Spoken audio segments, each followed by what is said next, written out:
এতটুকু জল ইউজ না করে খাসির মাংসের স্বাদে রান্না করলাম মুরগির মাংস। এখানে আমি 1 কেজি মতো মুরগির মাংস নিয়েছি, ওটাকে ভালো করে ধুয়ে নিয়েছি। এরপর আমি এর মধ্যে 1 চামচ মতন হলুদ গুঁড়ো, 1.5 চামচ জিরের গুঁড়ো, 1.5 চামচ ধনের গুঁড়ো, কিছুটা নুন, 1 চামচ ম্যাজিক মশলা আর 1.5 চামচ মতন সর্ষের তেল দিয়ে খুব ভালো করে মাখিয়ে নিয়ে আধ ঘন্টা রেখে দেবো। কড়াইয়ে সর্ষের তেল দিয়ে বড় বড় টুকরো করে কেটে রাখা আলুগুলো দিয়ে হালকা করে ভেজে টেজে আলুগুলো নামিয়ে নেব। গ্যাসের আঁচটা কম করেই আলুটা ভাজবো। আর আলুটা ভাজার সময় কিন্তু আমি 1/2 চামচ মতন নুন আর 1/2 চামচ হলুদ গুঁড়ো দিয়েছি, তাহলে কিন্তু কালারটা খুব ভালো আসবে।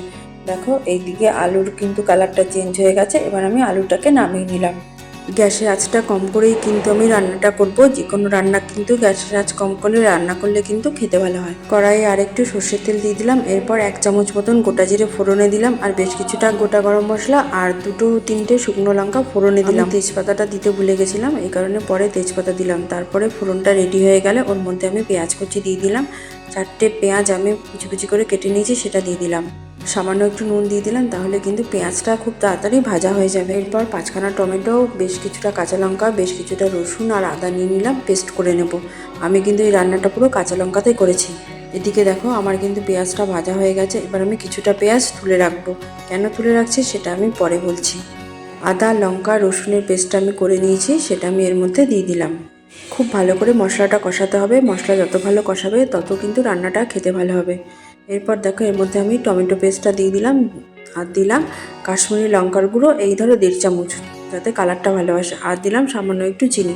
এইটুকু চিনি দিলে কিন্তু মিষ্টি হবে না, টেস্টের একটা ব্যালেন্স আসবে। এরপর আমি 1 চামচ মতন হলুদ গুঁড়ো দিয়ে সবগুলো একসাথে খুব ভালো করে কষিয়ে নেব। এদিকে আমার মশলা কষানো হয়ে গেছে। সাইড দিয়ে তেল বেরোলে আমি ওর মধ্যে চিকেনটা দিয়ে দেবো। দিয়ে মশলার সাথে খুব ভালো করে মিশিয়ে নেব। এই রান্নায় কিন্তু একদম জল দেব না, জল ছাড়াই কিন্তু এটা রান্না হবে। আর মাংস কিন্তু খুব ভালো করে নরমও হয়ে যাবে। মশলা আর মাংস খুব ভালো করে কষানো হয়ে গেলে এর মধ্যে আমি ভেজে রাখা আলুগুলো দিয়ে দেবো। যেহেতু গ্যাসের আঁচটা কমিয়ে রান্না করছি, সেই কারণে কিন্তু জল দিতে হবে না। জল কিন্তু এমনি বেরোবে মাংস থেকে। আগেও নুন দিয়েছি, সেই বুঝে আমি নুনটা দিলাম। দিয়ে খুব ভালো করে মাংস আলুর সাথে মিশিয়ে নেব। এরপর আর কি ঢেকে রাখবো। প্রায় আধ ঘন্টা মতন ঢেকে রাখবো। মাঝে মাঝে কিন্তু আমি ঢাকনা সরিয়ে নাড়িয়ে চাড়িয়ে নেব। দেখেছো কতটা জল বেরিয়েছে। এরপর আমি এর মধ্যে 2 চামচ মতন পোস্তদানা দিয়ে দিলাম। দিয়ে আবার মিশিয়ে নেব। 5 মিনিট মতন ঢেকে নিয়েছিলাম। 5 মিনিট পর ঢাকনাটা সরিয়ে নেব।